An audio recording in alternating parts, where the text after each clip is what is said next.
All right, guys, let's do this. What up? It's JoJo on the radio. This is the iHeartRadio Countdown. I haven't seen you since, I don't know, Coachella or whenever it was. Damiano David, how are you, man? I'm very good. Thank you. Is it safe to say it's an exciting time to be you right now?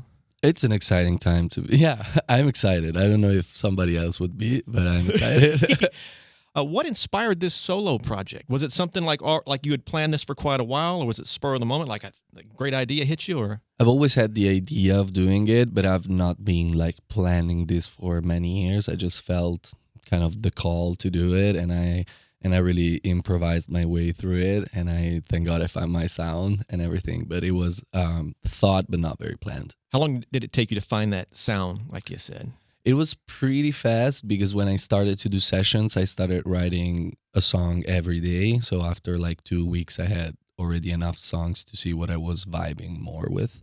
Is it kind of weird at first to go from group to solo, or is it kind of just different, I guess? I think I had an experience earlier where I wrote songs with songwriters without the band. So I was already kind of used to the dynamics, but of course, not thinking of the whole band dynamics in that moment felt weird, but also good at the same time. Once again, exciting time to be you, man. I'm telling you, it's great things are coming. If you guys haven't seen the video, we'll talk about it later. But oh my God, Damiano David is here working on a solo album, I'm told. Yeah. Can you give me a progress report? 50% done, 80%? No, the album is done. Oh, it's done. Yeah, it's done. What can you say? What can you leak? Everything's probably top secret. I get it, you know? No, everything is very top secret. There's nothing I can really say. You have a date yet, or that's top secret too? No, we don't have a date.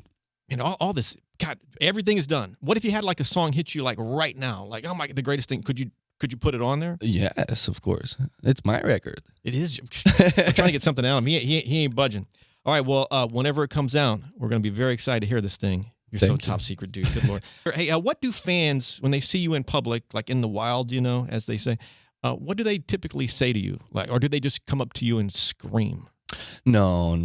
There's a couple of different groups, but I would say that the most usual is like just a picture for my daughter / my, like little relatives. It's never for them.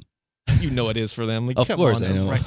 What's the craziest place you've been asked for a pic? And I've heard some wild ones with this question. I think the bathroom while you're peeing is one of the, but it's kind of iconic, you know, at the urinal. Why do people do that? I don't know. I think it's the moment where you feel closer. Like, I want to feel close to them. We're all at the same level in that moment, you know. That's where we hang out. Dude, I want to say it was Jason Derulo told me that he was at the urinal, like one of these old school stadiums with I hate to be all disgusting, but the trough, you know. Mm-hmm. And so he got tapped on the shoulder. You have to turn around, what do you not do? stop doing what you're doing. That's just crazy. Gonna play "Born with a Broken Heart" later on in the countdown. When you wrote this song, you said you were going through kind of like a dark place. Can you give me a little bit of a backstory on that, whatever you want to say? And the follow-up to that is, does writing music, specifically this song, does it heal? Yeah, for me more than healing. It's like it's necessary to start the healing process because often like I realized my point of view on things after I wrote a song about it, because sometimes it's very hard for me to catch the thought. Right. And for this song specifically, it's been a very intense 2 years. I went through a lot, different breakups and like even everyday life problems. And I got to a point where I was like very unhappy and not really sure that I was capable to get back that kind of happiness. So the song is kind of about it. And of course, I was also starting my relationship. There was a lot of things going on, and this song definitely helped me give it a look and understand what was right and what was wrong for me. I guess when you think about it, like when you take therapy, it basically just it's an avenue to talk. Mm-hmm. Writing a song, it's kind of the same thing. I guess, yeah. Tour talks, solo tour talks, that must be in the works at some point, right? We're planning to have a tour. Yeah, we don't know. So top secret again, dude. No, I don't know things. Do you enjoy? You got with the group Maneskin? You guys did a ton of touring. Do you enjoy road life? I know you love on stage, but everything that kind of comes with that. I have my hard times with it. I'm not really good at being away from home for long spans of time. So it's more about how you design it, because tour can be extremely fun, but at the same time extremely demanding. So it's important to design it well. Right, and that on-stage rush, which everybody, I would think, just loves. That has to be something that can't really be duplicated anywhere, I would think, right? I would say yes. God, I can imagine. The video, dude. We'll play the track in a couple minutes, but the video, I guess the way I would describe the video, and tell me if you agree or disagree, it's kind of old Hollywood dramatic. Yeah. Something, I mean, and the dancing, I mean, I don't know what I expected from this, but man, it kind of blew my brain when I saw it. How would you describe this video? Yeah, it's old Hollywood drama. That's totally that. I was heavily inspired by Fred Astaire, Gene Kelly, but also like the more modern musicals like The Greatest Showman. I've been going to Broadway a lot, so I was having I was in how do you say it? I was interacting a lot with that word, and that was inspiring me a lot. And at the same time, I've always felt like I needed some tools to express a wide range of emotions. And so this type of context, this type of scenes, I feel like they really allow me to express whatever I want with such a powerful and impactful image. Could you see when in the future, when you do tour, could you do that choreo, or are you thinking about doing that choreo live? Not while singing, but but we can do some dancing breaks for sure. Born with a Broken Heart. Let's do this track, man. What else do we need to know about this song, or do I just hit the red blinking button and go for it? No, it's the backstory. I think I said it many times. I'm just really, really proud of this song. I'm very happy of the people I did it with, and I think it's a good marker for the rest of the projects. Hey, a two-part question. What do you consider your best live performance ever? I mean, everything was just about perfect. Then the complete flip of that. What do you consider your worst? Everything, and it happens to everybody. Everything went straight to hell in this particular performance. Give me one of each. Okay, I think one of my best performances ever was actually the last concert of the war tour we did with the band. It was, I don't know, there's some nights where you're just in that kind of zone. Right. And it was just, everything was perfect. I was not tired at all. My voice was flowing. Everything was perfect. I remember my worst performance ever. We were freshly famous in Italy, and we started our first European tour, and we were playing like small clubs, 100 to 300 people, and we were in London. And I remember, of course, we were traveling, so I was not smoking a lot of weed. So I got to London and I found weed. And I exaggerated, and I got on stage, and it's like I never did that job in my entire life. I was terrible. And everybody got mad at me. And so I didn't do it again. They're like, is this really the lead singer? Is this? No, I was terrible. I swear to God. Embarrassing. It happens to everybody. I've heard stories where the one guy told me he fell off the stage and the microphone went into his throat. Nice. Can you imagine? Like, and then I said, well, what'd you do? He just took That's it out. a talent. That's a talent, yeah. A quick Maneskin update. I've read that the band, everything's good, but I think the quote was, you guys are training to come back different, better, harder. Is that did I read that correctly? And what does that mean? And a little Maneskin update.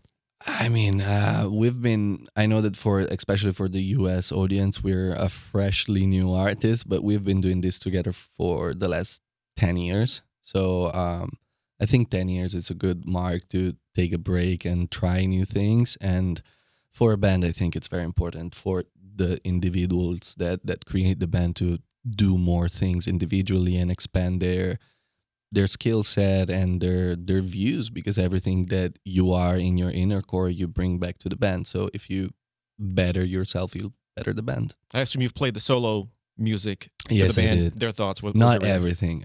I played some songs. I mean, we know each other since 10 years, so we don't have that fake nice pattern around everything. So some things they were very impressed. Some things they thought it sucked. Oh my God. But it's That's fair. So funny. I mean, it's what real human beings are.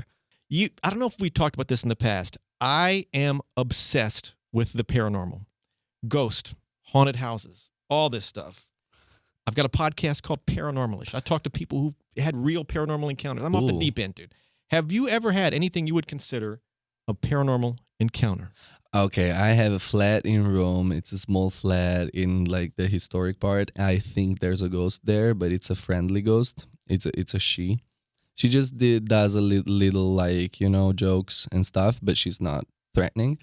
But I have a belief in general. I don't know if they exist or they don't exist, but in doubt, just don't mess with them. That's a just be extremely respectful. Don't go to haunted houses. Don't play with that. I cannot do it. Don't play with that Ouija board stuff. Just be very respectful. Say hi when you get into the elevator. Hi, ghost, and you're good. Now, what did this ghost? Now I gotta know. What did the ghost move? What little tricks did I she? know, like the remote. It falls from nowhere. The how do you call it? The kitchen drawers. They get open and they get closed. She does little That's jokes. Pretty serious. But she's not scary, but it's pretty. But she does it for fun. She just wants attention. Do you know the backstory? Like who it may be? No, you should look that up. No. Why not? Because no. Because you never know. Damiano, do you have any crazy or funny fan encounters? I would imagine your fans are pretty rabid. I have many. Okay, like the most iconic one will always be I was playing on stage. I don't remember when, but it was like some very warm place, and I was drenched in sweat. And we have this song where we let people come on stage. So there was like 50 people on stage, and this girl comes to me and scoops the sweat out of my body and drinks it in front of me. Oh, stop it. I swear to God. And then she looks at me with this like super flirty look, and I was like, what? I stopped singing. Like, I got shocked for a minute, and then I walked away because I was genuinely scared. What the heck? That was terrible. Yeah, gross. I'm sorry. Maybe have you tried? Maybe your sweat is super. Have you tried your own sweat? No, dude. No, that's gross. That's that is. That's wild. Oh my. Okay, I know a friend. We have a friend who is a huge fan of you and Maneskin, and she has learned Italian because of you. Maybe I'll FaceTime her later. Maybe you've met her before. I don't know. But she'll never do that. I'm sure. But what if it was her? That'd be crazy. But she asked if there's any way possible that you and Duolingo could collab and you do like one of the Italian lessons. I think somebody should do something about Duolingo, because also my girlfriend is trying to learn Italian on Duolingo, but it teaches the weirdest sentences, like my horse is not a lawyer. It's like it makes no sense. I'm gonna do something about it. I was debating on trying to learn a language on Duolingo, but I've heard so many things like that. Like, is it doing the? It's weird. I swear to God. All right. Okay. Be as specific as you can with this answer. What is your favorite Italian food place in the U.S.? If you recall the name of it, city, name of it. Yes, I got it. What do you got? The place is called La Leggenda. It's in Miami. It's top 3 pizza I've ever eaten in my entire life. Yeah. Name of the place once again. La Leggenda. Okay. Now Leggenda. With the recommendation like that, that's pretty serious. No. It's a sick place. Everybody inside there is from Naples. They know what they're doing. All right. Now, give me your favorite place in Italy, whether it be Rome or wherever. Okay. It's called Settimio. It's a very traditional Roman-style restaurant, and the woman that works inside is just an icon. And this is in Rome? This is in Rome. Say it again. Da Settimio. Just your voice saying that. I want to eat Italian. Oh my God! I see why she drank the sweat from you. I guess she's. Oh my God! All right, which I'm not gonna do. What's your holiday plans? What are you doing for Christmas, all that good stuff, New Year's Eve? I'm gonna celebrate my first Thanksgiving ever, because my girlfriend is American, so I'm gonna celebrate it, and then for Christmas we're going to Italy and staying with my family. So you've never celebrated clearly this Thanksgiving? No. What do you know? What do you expect from this? What have you heard? Turkey, berries jam, and that potato thing you do, that sweet potato thing, and that's it. My wife makes a sweet potato casserole. That's awesome. what they told me. It's gonna be weird but nice. I'm down. And you're gonna watch probably if I'm my guess, you'll have American football playing on the TV. That's what kind of Probably, happens. I guess. If you see a football team called the Dallas Cowboys, they've been my team forever. I hate them. They make my life miserable. Do not become a fan. It'll be the worst decision you've ever made in your life. I feel the same about my football team. Who's your football team? Roma. Oh, they drive you crazy too? They make my life miserable. Okay, good to hear. All right. What else do people need to know about Damiano David? Damiano David? Nothing particular. This is me. Just enjoy. Message to fans. We're talking Maneskin to the new solo fans. What do you want to say to them? A lot of my old fans are saying that I'm changed for the industry, but I would say that this is the real me. Well, maybe does growth come to mind? I mean, everybody grows, right? Yeah. I think people are scared of change in general. You got to do what you got to do. I don't care. I'm good. I don't think you do. Good in a good way. Yeah. Dude, it's a real pleasure to see you. Thank you. At the end of every interview, fist bump to make it official. Give me a little.